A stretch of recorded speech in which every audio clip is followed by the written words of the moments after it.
We've been talking about Jackson ever since the fire went out. I'm going to Jackson. I'm gonna mess around. So bad. I'm so scared of you sometimes. It's unbelievable. Yet it's exciting at the same time. All right, well, welcome back to the Five, right? Okay, so the outrage over the Ground Zero Mosque has spotlighted the increase of Muslims in this country.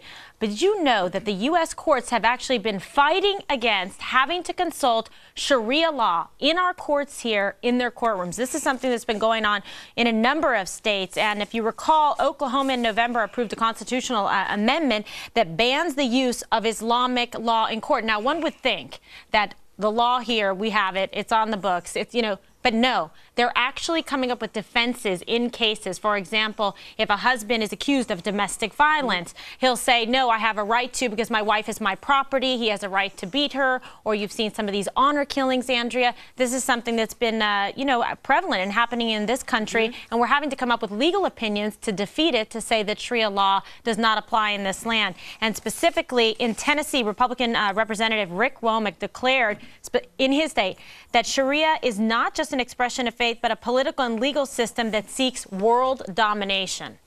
Yeah, it's scary. And we shouldn't have to discuss this because, as you pointed out, that we already have in the Constitution provisions that protect us against this, right? So looking to Sharia law in our own courtroom would be like looking to Soviet law in a divorce case in the United States. It makes absolutely no sense. But you're right, Kimberly, if a judge squeaks in there by appointment or something else, you got some crazy judges now, like the case you pointed out, which I believe is in New Jersey, where the man believed I believe his defense was, oh, I didn't know that raping my wife was illegal in this country or something else. So he was claiming ignorance on our laws. But you're right. Look, if these states want to start implementing provisions banning Sharia law, go for it. Well, just let me say, when I was beat up by my wife, I had no protections at all. She used golf clubs. She was a professional golfer. Scary thing at 2 in the morning. You were her handicap. But let me just say this about the Sharia law thing. It is vastly, vastly, vastly overstated. It is becoming a political football.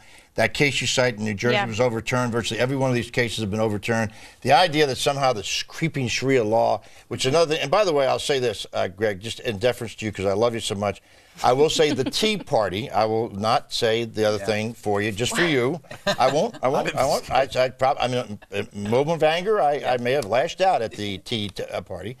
But, the thing about the Sharia law thing is that the Republicans are making a big deal out of all these Muslims. I mean, they're using this in a campaign contest. But why should we even have to draft laws to protect against this? I don't think you do. Religious laws and foreign laws, like international law, have no place in the American judicial system. Which is why they don't matter. They do matter because we know the Muslim Brotherhood has already said we need to destroy Western civilization from within. That was 10 years prior to the World Trade Center being destroyed and 3,000 people being killed. We had a case in Texas where a whole school district said they wanted to, kind of teach the kids Arabic studies and everything around almost an indoctrination of kids. And then the law had to step in and say, no, this is not. The parents don't want to do it. It is. There is Sharia creep. There's more and more going on. And whether you like it or not, every mosque, there's 100 mosques here in New York City, thousands across the country. Sharia law is taught inside those buildings. So in most churches, they teach the laws of their churches. It's true in the Jewish synagogue. They talk about the... But most churches don't condone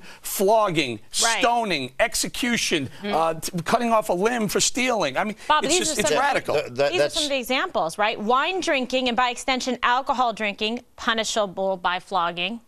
Man, I wouldn't have any skin left. Okay. Guess what? Wait till I get to the next one, Bob. You're in big trouble with the 3 inches of skin you'll have left. Unlawful sexual intercourse punishable by flogging for unmarried offenders and stoning to death for adulterers. You need a whole SWAT team. I'm going to no Muslim countries. You need a whole security team. I know, that's right. I need air support to get in and out of Cairo. What's interesting about this, I'm kind of in the middle here. I'm with Bob. I think there's an exaggeration of this threat, although it's a threat that bears observing. You have to see if this stuff keeps happening. But where's the left on this? They always defend the idea of cultural diversity and that whatever is different is equal.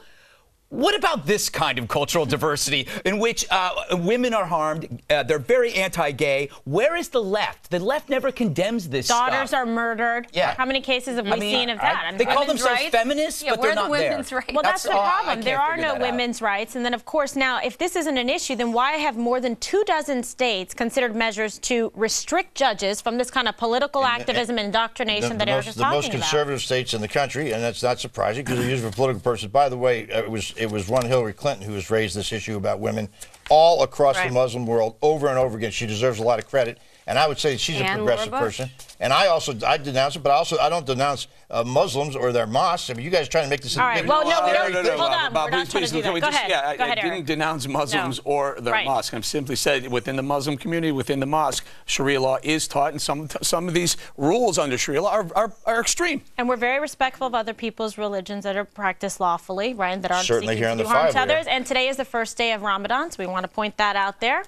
That's all I'm saying. That was Coming well up, done. you may want to think twice the next time you post something on Facebook. I'm serious about this because someone may be watching you. The 5 is going to continue next.